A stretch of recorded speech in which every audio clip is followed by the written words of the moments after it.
Welcome to The Stone Wolves, a Galactic Football League novella. Written by Scott Sigler and J.C. Hutchins. Performed by Scott Sigler. The Stone Wolves is also available as a Kindle ebook from Amazon.com or as a full-length audiobook from Audible.com.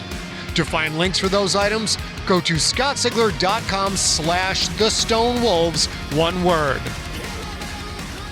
Hello, junkies. I have some big news in the world of the GFL. I was rolling along. There I was, minding my own business, rolling along through GFL Book 7's second draft, which was trending toward 225,000 words, when I realized there was a part near the middle of the book that should not be the middle. It was a major climax moment all on its own. Yes, you may snicker about major climax moment. It's a literary phrase. Deal with it.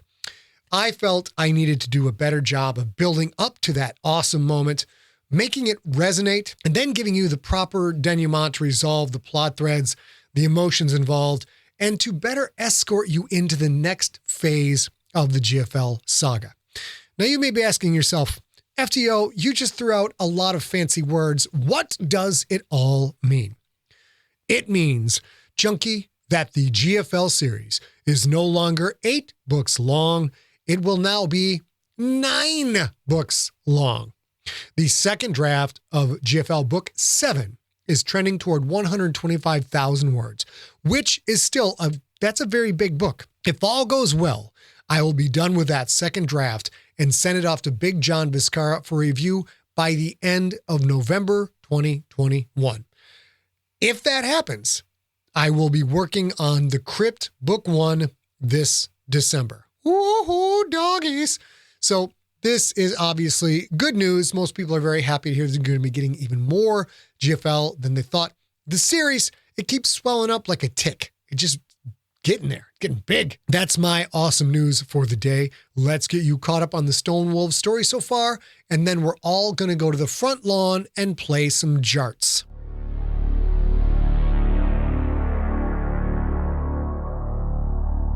Previously on The Stone Wolves. Cillian's old comrade, Fanaka, came aboard the Olorun, and within hours, the ship found itself in a firefight with vessels owned by the Pontski Sisters. The Olorun suffered damage, but thanks to a clever trick by new crew member Aya Omiatta, the ship managed to escape into the void. Chapter 7. The Rumpus Room. Aya was in her quarters. She was still shaking from fear. She thought she'd hid it well from the rest of the crew, and from that Fanaka woman. It was hard enough being the newbie in the crew. Aya didn't want them thinking she wasn't calm under pressure. It was one thing to seem cool, another to be cool. Getting shot at, for the second time, by the Pontski Sisters modified haulers, that was almost as nerve-wracking as the insane maneuver Skipper had done. The Olorun's belly had actually hit another ship. There was no way of knowing what kind of damage the Olorun's hull had experienced until they came out of punch space and Beans' Schmeck crawled out to check.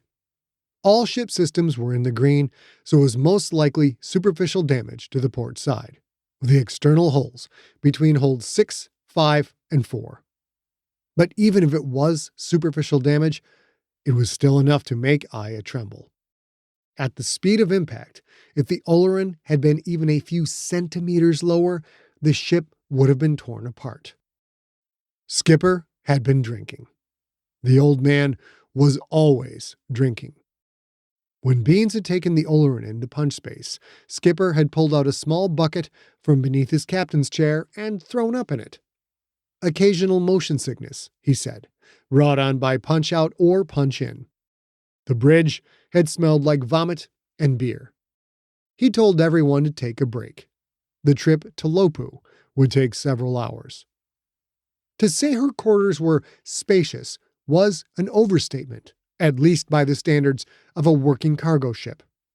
They were meant for the ship's XO, second in size only to the captain's quarters. Skipper didn't use the captain's quarters. That room was locked up tight. Zan knew what was in there, I supposed. and probably Beans, since he'd built the ridiculous, complex, bulky lock on the door. They knew, yet Aya did not. Perhaps she still needed to earn everyone's trust, if such a thing could be done, which she doubted. Then again, Zan had given Aya full credit for using the spaceport scanners to detect the incoming Pontski Sisters ships. That seemed genuine as a voice from a Schmeck could seem, and Skipper had praised Aya for the point defense hack that had probably saved the Olorun and everyone aboard. Aya had done that. She'd saved everyone. It was a good feeling. A whole lot better than the feeling that came from plotting intricate assassination attempts. Saving lives felt better than taking them.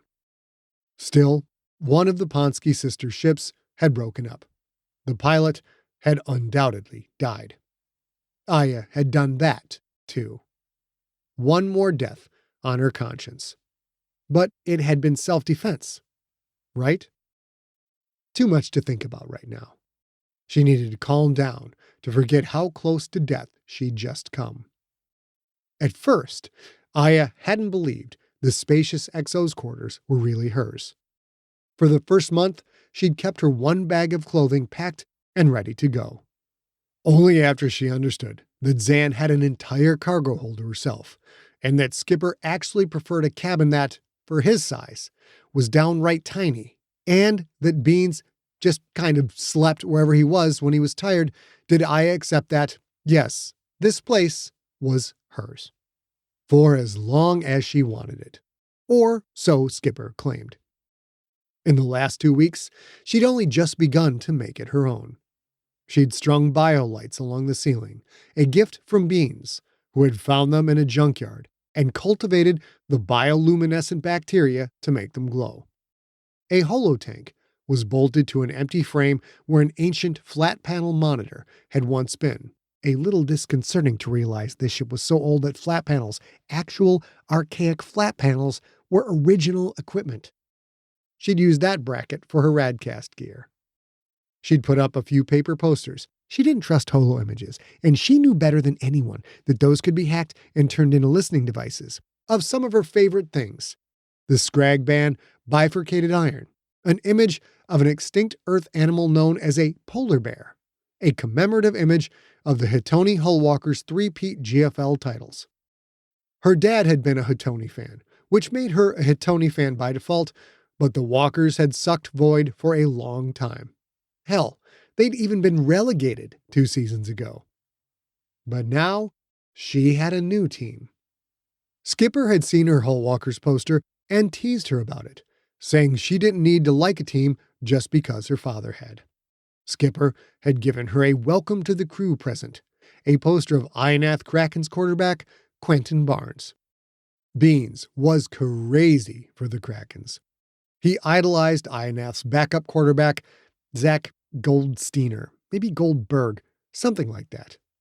Beans actually worshipped the man like a god. Beans was so weird. Skipper also loved the Krakens, which made it easy for Aya to get behind the team. Cheering for Ionath was a way for her to fit in with her new family. But there was one more reason to dig the Krakens.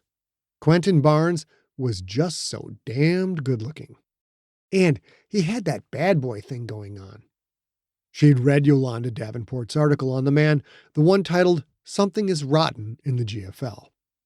The reporter had published some corrections about parts of the story, saying that Barnes wasn't such a bad guy after all. Maybe the corrections were genuine, maybe they weren't. But where there was smoke, there was fire. Governments and the media could cover up anything. Aya knew that better than anyone. Skipper looked a little like Barnes, which is why Aya assumed Skipper was such a fan of the quarterback. That and the whole Purist Nation connection. Both men were supposedly from that repressive cesspool of a state, although she'd learned that about Skipper only in passing. Zan had made a comment about it here or there. Aya supposed if there was some movie star that looked like her, she'd automatically be more interested in that person than some other random actress. That was human nature. The Olorun captain was good-looking too, but he was so old, 50 or even older by her best guess. Barnes, on the other hand, had that face, that body, and he was only 24 years old, just a few years older than Aya. When she'd first come aboard the Olorun, she'd watched a live delay of the Krakens against the Buddha City Elite. Barnes hadn't even played. Becca the Rekka had been the Ionath quarterback for that game. There was some scuttlebutt about that, like Aya cared about the drama, with the Rekka playing ahead of that other Ionath quarterback, some League of Planets guy with an orca skin job. Since that game, Aya had watched the next 4 regular season outings and the 2 playoff games, both of which the Krakens had won to reach the Galaxy Bowl. Beans complained nonstop that Goldberg, who Beans referred to as his milkiness, should have been the Kraken's starting quarterback. But Goldberg was out with an injury or something, and had been since the 9th week of the season. Beans couldn't find any info on the guy. I was getting tired of hearing Beans talk about it. Watching that first game had been a bit of magic, the first moment where Aya began to feel accepted by the crew. Sitting in the Rumpus Room, eating pizza, drinking beer, listening to Skipper and Beans scream at the holotank, it was fun.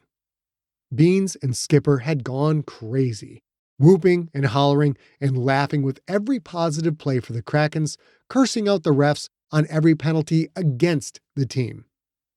That excitement, that passion, it was infectious.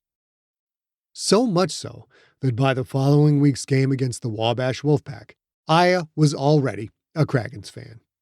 Sure, it felt a little bandwagony to root for an undefeated defending Galaxy Bowl champion, but as they say, when on tower, swim like towerites do. The Olorun had been at Grinkus, punching out after the game's broadcast had already arrived at that system. Skipper had ordered Aya to shut down all comms and get the game signal without learning the score. Skipper was huge on no one spoiling the games for him. He wanted to experience the drama of watching them unfold as if in real time. She'd gotten the job done, then watched with Skipper and Beans as the Krakens visited the Wabash Wolfpack. Barnes threw a game-winning touchdown. Skipper lost his mind, dancing, shouting gibberish, spilling beer, and high-fiving Aya until her hand hurt.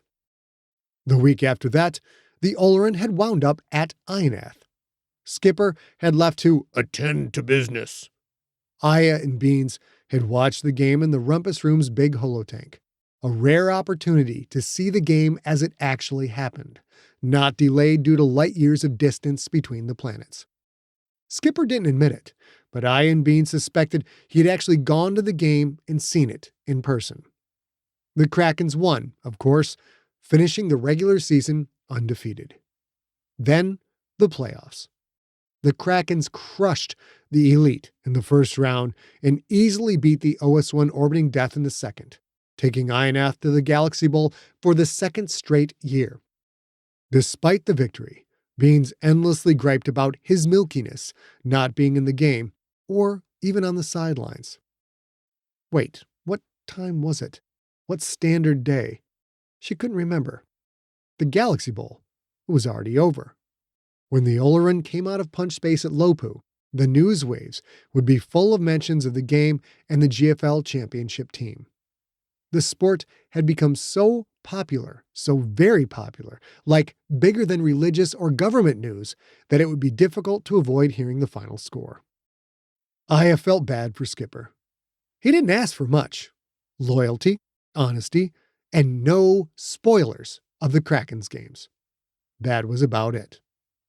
Well, hopefully, the Krakens had won, and Aya would get to watch more media interviews with that dreamy Quentin Barnes. She glanced at her Radcast gear. It seemed to call to her, to mock her. You're way behind on your cast, and your fans will be worried.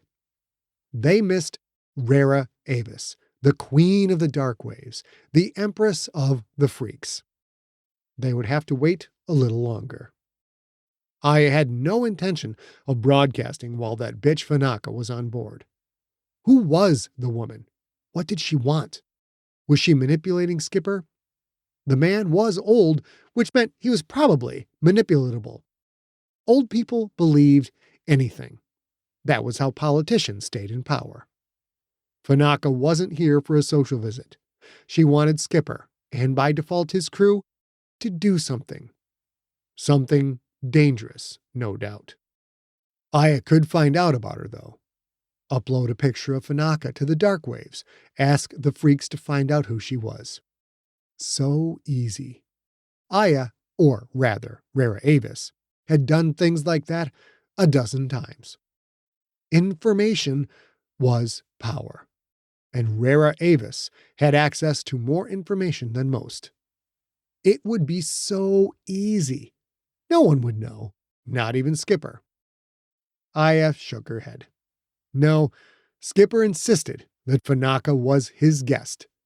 Aya wouldn't even be alive if it weren't for Skipper. He deserved trust. At least, for now. That was quite a bit of flying back there, Fanaka said. Cillian nodded. Thanks. They were again walking down the corridor. Fanaka carried her duffel, the only thing she'd brought with her besides peaches. The watchbot scurried along ahead of them, circled behind, always exploring, hooked feet click-clicking on the corridor's metal deck.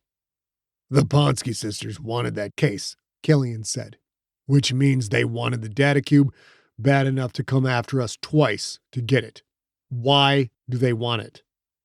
Fanaka shrugged. How should I know? Maybe they don't want it. Maybe they want you. Probably pissed him off at some point. You're good at that. She knew damn well the sisters wanted it. Cillian thought of telling her their operatives had asked for the case, specifically for the case, but he knew she would evade the question. Fanaka shared information when she was ready to share it, and not a moment before. The years apart didn't change who she was. She'd reveal her information, or at least some of it, when she made her pitch to the entire crew. She'd wanted to do that right away, but Cillian had told Zan, Beans, and Aya to take a few hours off, to rest up. The Olorun had come far too close to destruction. The crew needed a moment to breathe. Your maneuver at the port was almost as good as what Redwire would have done, Fanaka said. Except Redwire wouldn't have bottomed out. There was truth to that.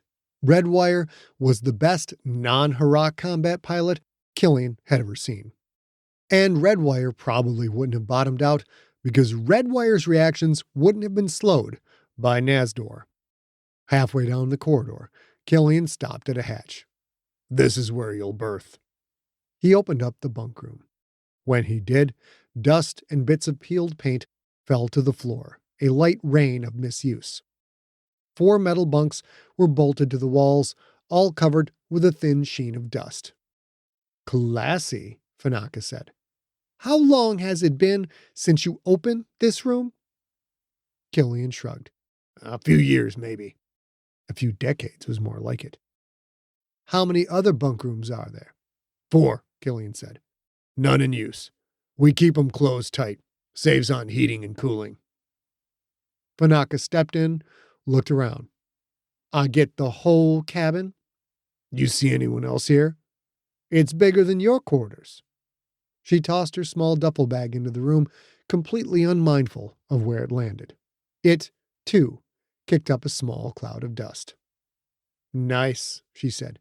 Real, tidy place you've got here, killer. A soldier like you cares about a little dirt? Fanaka grinned. I won't care about it at all if you come visit me here tonight. Your room seems a bit cramped. In here, we've got 4 beds to choose from. She wasn't wasting any time. Some things never changed. Fanaka had no problem mixing business with pleasure. If we do this mission, your crew, Cillian said. No fraternization among the crew on the Olorun. Fanaka huffed. Oh, like you're not tapping that sweet piece of amethyst? A touch of anger flared up through Cillian's Nasdor haze. Aya, is young enough to be my daughter." In truth, his daughter, if his daughter was still alive, which he doubted, was 12 years older than Aya. "From the looks of how slow you age," Fanaka said, "I'm probably old enough to be your daughter. Or maybe your granddaughter. That never stopped you from enjoying me." The comment hit hard. Cillian had difficulty remembering just how old he was. And, based on the math, Fanaka was right. "No fraternizing," he repeated. "We'll see about that. Especially if you really aren't tapping that little gem." Fanaka was going to continue to poke at him. He wanted to change the subject. "How about you, Hopscotch? You have any kids?" 37 years had gone by, after all. She glanced off. "Yeah, 2 boys. Bolin's 16. Oktai is 10. "And a spouse?" Fanaka was silent for a moment, as if Cillian's words had hit a pause button. Her mouth moved slightly, lips twitching. "His name was Tuan," she said. "Was." "Gone?" Fanaka nodded. 2 months ago. So recent. Yet here she was, coming on to Cillian. Well, who was he to judge? He'd abandoned his own family, hadn't he? And Fanaka had been a soldier. No, was still a soldier. Soldiers accept death and move on, knowing how short life is and how few and far between moments of happiness are, knowing they could be the next piece of cold meat on the slab. "Sorry to hear that," Cillian said. "Was his death guild-related?" Her mouth twitched again. She'd been chipper, engaging and teasing, but now the darkness within her seemed to roil, to rear its head like a hibernating monster just stirring awake. "Yeah," she said.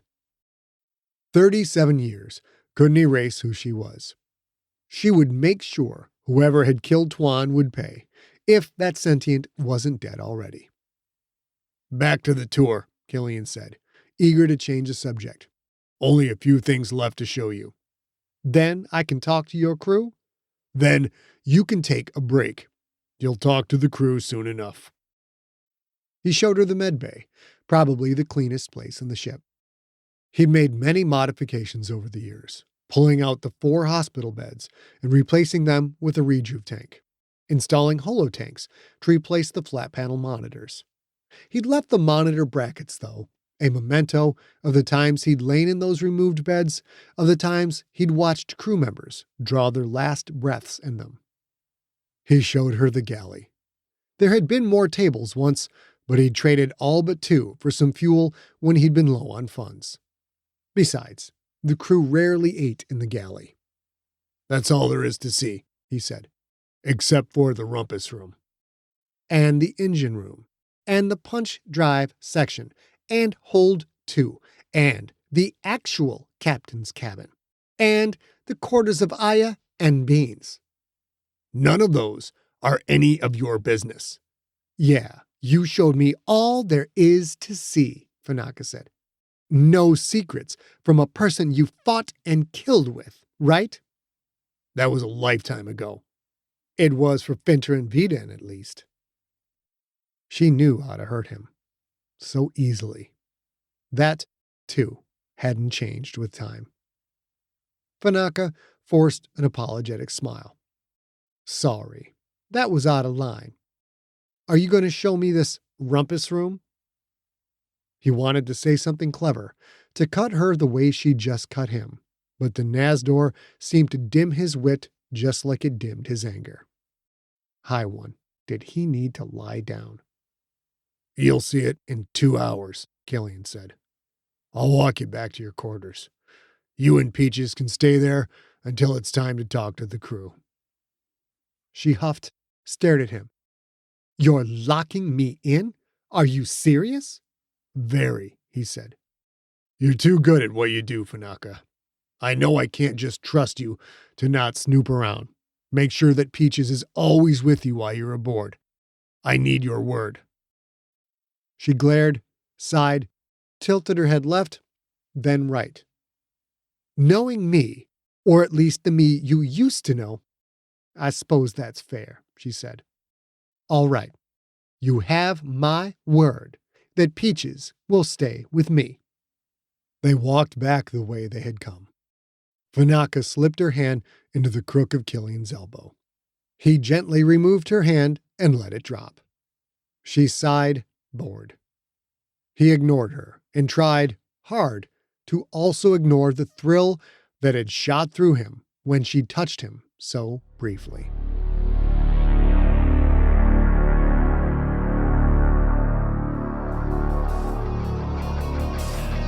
You have been listening to The Stone Wolves, a GFL novella, written by Scott Sigler and J.C. Hutchins, performed by Scott Sigler.